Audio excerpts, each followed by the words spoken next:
Hello, welcome back to the channel. Today we're diving straight into how to use Todoist to manage your software releases effectively. This is your complete 2025 guide.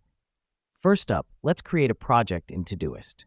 You're going to give it a name that reflects the software release you're managing.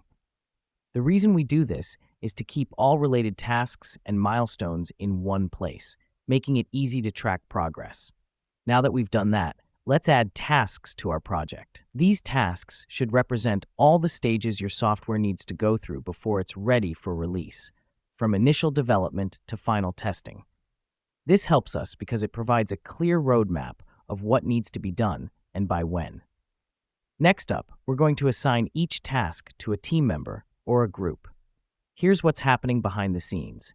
Todoist is notifying the assignees about their tasks and due dates. This ensures everyone knows what they're responsible for and when it needs to be completed. The fourth step involves setting reminders for each task. Let me explain why this matters. Reminders are crucial to keep everyone on track and prevent forgotten tasks. You can set reminders for a few days before the task is due to ensure there's ample time to complete it. Finally, use Todoist's labels and filters to organize tasks more efficiently. Labels can be used to categorize tasks, such as coding, testing, or documentation.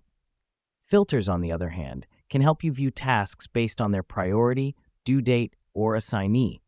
The reason we do this is to make it easier to stay on top of everything, especially when managing complex software releases. And there you have it.